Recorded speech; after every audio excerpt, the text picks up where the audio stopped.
प्रयागराज महाकुंभ का भव्य आयोजन चल रहा था। संगम के तट पर आस्था का सैलाब उमड़ा हुआ था। लाखों की भीड़ गंगा में डुबकी लगा रही थी। अखाड़ों की चहल पहल और हर तरफ साधु संतों के तंबू लगे थे। लेकिन इस बार इस पवित्र आयोजन के बीच कुछ ऐसा होने वाला था जिसने सभी को हिलाकर रख दिया।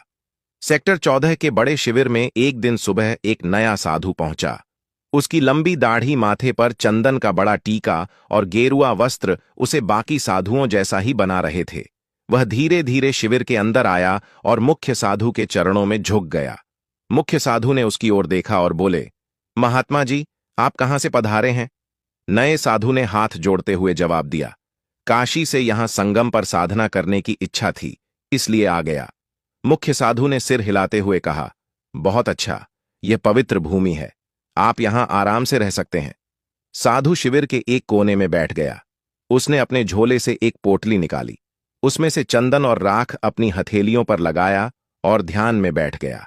बाकी साधु उसकी ओर ज्यादा ध्यान नहीं दे रहे थे, क्योंकि महाकुंभ में रोजाना ऐसे नए चेहरों का आना जाना आम था। दिन भर वह साधु अन्य संतों के साथ साधारण तरीके से समय बिताता। वह सुबह जल्दी गंगा स्नान करता, दिन भर प्रवचन सुनता और रात होते ही ध्यान में लीन हो जाता। लेकिन रात के समय उसका व्यवहार बदल जाता। किशोर, जो उस शिविर में सेवा का काम करता था, ने पहली बार गौर किया कि यह नया साधु हर रात चुपके से शिविर से बाहर चला जाता है। एक रात किशोर ने देखा कि वह साधु शिविर के पीछे गया और जमीन में कुछ दबा दिया। किशोर ने अगली सुबह अपने दोस्त मनीष से बात की।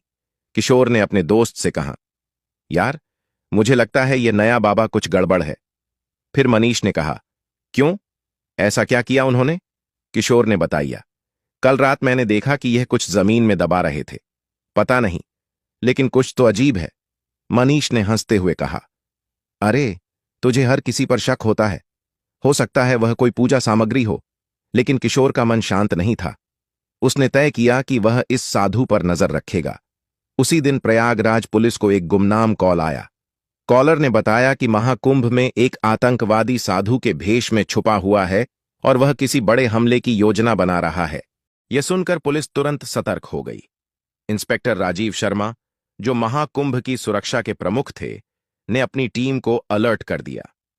इंस्पेक्टर राजीव, हमें हर शिविर की जांच करनी होगी। किसी भी संदिग्ध गतिविधि को नजरअंदाज नहीं किया जाएगा। खासकर नए चेहरों पर ध्यान दो। पुलिस ने सभी शिविरों की गुप्त निगरानी शुरू कर दी। इस बीच सेक्टर 14 के शिविर में वह नया साधु सामान्य तरीके से दिन बिता रहा था, लेकिन रात को उसकी हरकतें जारी थीं।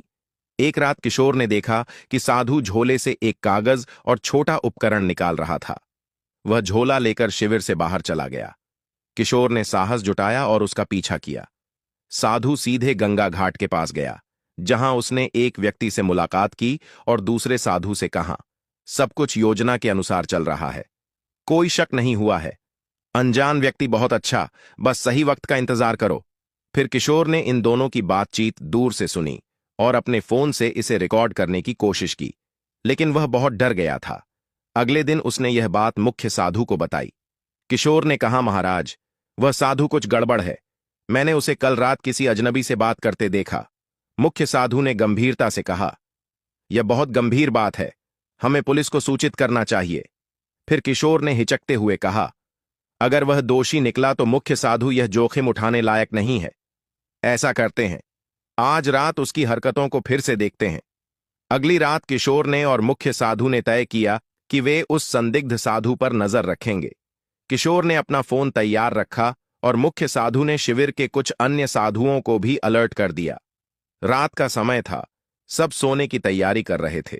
साधु फिर से अपनी झोली लेकर शिविर से निकला। साधु गंगा किनारे के एक सुनसान घाट पर पहुंचा, जहां वही व्यक्ति मौजूद था जिससे वह पहले भी मिला था। अनजान व्यक्ति ने पूछा, तुमने जो कहा था वह काम पूरा कर लिया? साधु ने उत्तर दिया, हां, उपकरण सही जगह पर सेट कर दिए गए हैं, बस एक आदेश का इंतजार है। मुख्य साधु और किशोर यह सुनकर चौंक गए। किशोर ने इस बातचीत को रिकॉर्ड कर लिया। मुख्य साधु ने धीरे से किशोर से कहा, तुरंत पुलिस को बुलाओ। किशोर ने पुलिस को कॉल किया और उन्हें सारी जानकारी दी। इंस्पेक्टर राजीव शर्मा और उनकी टीम तुरंत हरकत में आ गई। इंस्पेक्टर राजीव ने कहा, हमें इस संदिग्ध साधु को रंगे हाथों पकड़ना होगा। अगर वह सच में आतंकवादी है तो वह कोई बड़ा खतरा बन सकता है। पुलिस ने घाट की ओर जाने वाले सभी रास्तों को घेर लिया। कुछ जवान वेश बदलकर वहां पहुंचे ताकि साधु को उन पर शक ना हो। साधु और उसका साथी अभी भी बातचीत में व्यस्त थे। साधु ने कहा, यह आखिरी चरण है। बस जैसे ही भीड़ सबसे ज्यादा होगी हमें कार्रवाई करनी है। अनजान व्यक्ति ने उत्तर दिया, यह हमला सबके लिए एक बड़ा संदेश होगा। कोई सोच भी नहीं सकता कि महाकुंभ जैसी जगह को निशाना बनाया जा सकता है। पुलिस टीम ने सही का इंतजार किया। जैसे ही साधु ने अपने झोले से एक और उपकरण निकाला, पुलिस ने उन्हें घेर लिया। इंस्पेक्टर राजीव ने कहा, हाथ ऊपर करो, पुलिस से बचने की कोशिश मत करना। साधु और उसका साथी हड़बड़ा गए। साधु ने भागने की कोशिश की, लेकिन पुलिस ने उसे पकड़ लिया। झोले की तलाशी ली गई तो उसमें विस्फोटक उपकरण और कुछ नक्शे मिले। पुलिस ने तुरंत साधु और उसके साथी को गिरफ्तार कर लिया। पूछताछ में पता चला कि वह एक अंतर्राष्ट्रीय आतंकी संगठन का सदस्य था। उसका असली नाम अयूब खान था और वह भारत में कई सालों से छुपकर रह रहा था। इंस्पेक्टर राजीव ने पूछा, तुम्हारा मकसद क्या था? महाकुंभ जैसे पवित्र आयोजन को क्यों निशाना बनाया? अयूब ने उत्तर दिया, भीड़ का डर सबसे बड़ा हथियार है। हमारा मकसद था यहां ऐसा हमला करना जो दुनिया को हिला दे, लेकिन तुमने हमारे प्लान को खत्म कर दिया। पुलिस को साधु के झोले और शिविर के आसपास लगाए गए उपकरणों से बड़े हमले की योजना के सबूत मिले। अगले दिन प्रयागराज पुलिस ने मीडिया को बताया कि महाकुंभ में एक बड़ा आतंकी हमला टल गया। इंस्पेक्टर राजीव ने कहा, हम किशोर और मुख्य साधु के शुक्रगुजार हैं, जिन्होंने सही समय पर जानकारी दी। यह सब उनकी सतर्क और साहस का नतीजा है। किशोर और मुख्य साधु को महाकुंभ आयोजन समिति ने सम्मानित किया। मुख्य साधु ने कहा, हमने तो बस अपनी जिम्मेदारी निभाई। महाकुंभ पवित्र आयोजन है, इसे कोई अपवित्र नहीं कर सकता। किशोर ने कहा, अगर मैंने उस साधु पर नजर न रखी होती तो शायद कुछ बड़ा हादसा हो जाता। इस घटना ने सभी को सतर्क कर दिया कि आस्था के ऐसे बड़े आयोजनों में सुरक्षा और जागरूकता कितनी महत्वपूर्ण है। इस घटना के बाद महाकुंभ के आयोजकों और सुरक्षा एजेंसियों ने सुरक्षा व्यवस्था को और मजबूत किया। सभी शिविरों में नियमित जांच और निगरानी बढ़ा दी गई ताकि भविष्य में ऐसी किसी भी घटना की पुनरावृत्ति न हो। श्रद्धालुओं को भी सतर्क रहने और किसी भी संदिग्ध गतिविधि की सूचना तुरंत पुलिस को देने की सलाह दी गई। महाकुंभ जैसे विशाल आयोजनों में सुरक्षा चुनौतियां हमेशा रहती हैं, लेकिन प्रशासन और जनता के सहयोग से इन चुनौतियों का सफलतापूर्वक सामना किया जा सकता है। इस घटना ने यह साबित कर दिया कि सतर्कता और सामूहिक प्रयासों से बड़े खतरे को टाला जा सकता है। प्रिय दर्शकों, यदि आपको हमारा कंटेंट पसंद आया है और आप ऐसी ही और कहानियां सुनना चाहते हैं तो कृपया हमारे चैनल कथा मंथन को सब्सक्राइब करें।